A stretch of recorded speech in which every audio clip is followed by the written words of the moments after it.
Hi, everybody. Happy Monday. I hope you had an amazing weekend. Welcome to another episode of Kokoist USA's Monday Masters. My name is Dylan. I will be your educator for today. And today we are going to talk about encapsulation.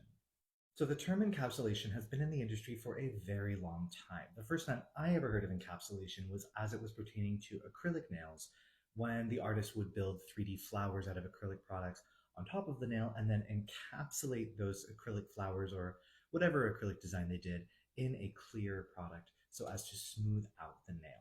This is basically the premise of encapsulation. We are sealing in a 3D design or a textured design or any form of design with an overlay of clear product to smooth out that nail and get that perfect light line over top of it.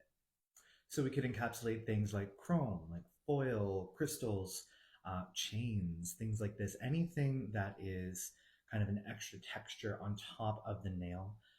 And we want to kind of go right over top of that and encapsulate it, absolutely encase it in gel or acrylic or whatever you're using. In our case, it will be gel to seal that product in. Sometimes it is more advantageous to actually seal a product in via encapsulation in order to help it last longer. Sometimes encapsulation is a design choice to get those perfect light lines and the smoothness and add a little bit of depth to the actual nail.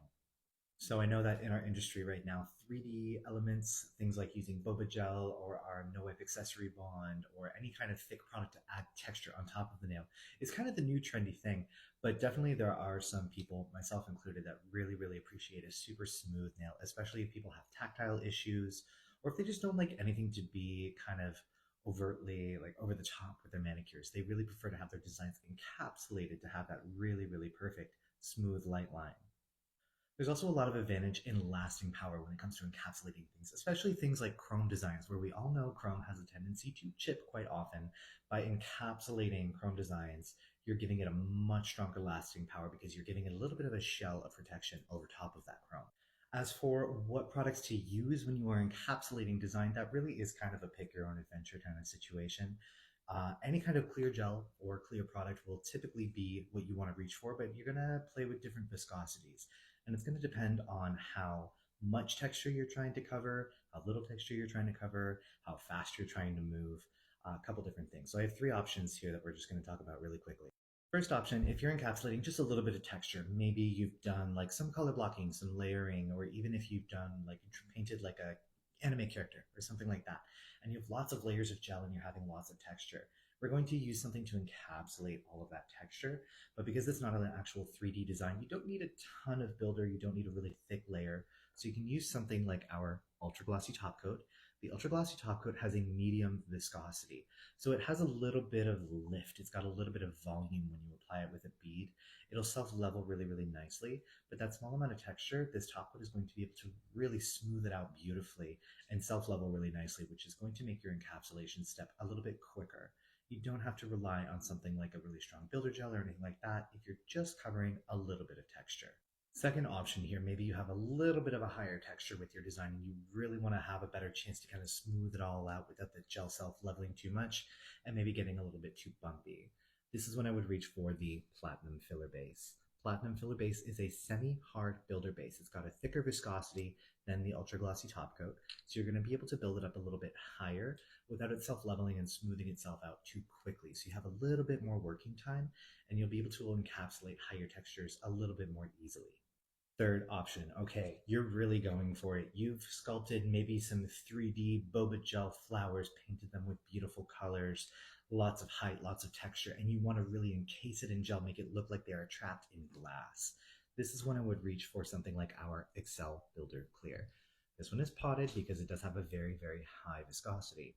But using this gel to encapsulate really, really thick textures, high textures, if you really want to make it look like there is a flower inside your sculpted nail, using the Excel Builder Clear, you're going to be able to build this right up over top of those flowers, have a really nice strong gel to finish off, and really have a much better, much longer working time because of the thick viscosity of this guy. You'll be able to really refine your overlay before you go ahead and cure it. Of course, finish filing is an option with this one. Finish filing is an option technically with all of them, but you can finish file this one before you top coat it and give yourself a really, really beautiful, perfect enhancement set.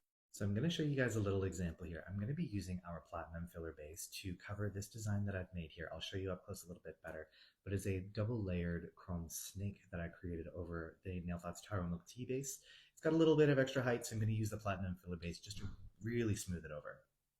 All right, so I created this design. The base color is NTB32, Taro Milk Tea base. And then we created this snake design using No Wipe Accessory Bond Black and using the Aurora Pink Chrome Pen on top of it. The accessory bond gives it a lot of really nice height. We were able to add some texture to the snake, but because it's just a nice little design in the middle, I do want to encapsulate it. So I'm going to be using the platinum filler base to just overlay this design to make it nice and smooth. So I'm going to start by just doing a thin layer over the entire nail, kind of a slip layer, working it into the section where that snake is to make sure that my gel is getting into all the little corners and crevices. But you can see when I just do that thin layer, our light lines aren't so fantastic. So we're going to take a little extra bead of our platinum filler base. I'm going to let it come to the edge of my brush. And then I'm going to tap it and let it fall right over that snake design and float it down. The viscosity of this gel is going to encapsulate that snake, keep it covered with gel. We're even going to let it self-level just a little bit. It's going to move a little more slowly than if I use that ultra glossy top coat. So it's going to stay high over top of that snake design. Adjusted the lighting so you guys can see a bit better, but she's nice and encapsulated. My light lines are looking really nice and smooth, and it looks much more expensive, and it's much more likely to last this way because that chrome is fully encapsulated in that gel. So there you go, a couple little tips and tricks and kind of a little bit of a conversation about encapsulation. I hope you learned a little bit of something today. As always, if you guys have any questions whatsoever, we have our comment section down here. Feel free to drop your questions in there, and we'll do our very best to get back to you as quickly as possible. Other than that, I hope you have an amazing work week. Enjoy yourself. Get into the fall spirit. I'm so excited to start seeing some Halloween nails, some seasonal nails, some sweater nails maybe. Who knows? But have an awesome week, and we will see you right back here next Monday for another episode. Take care.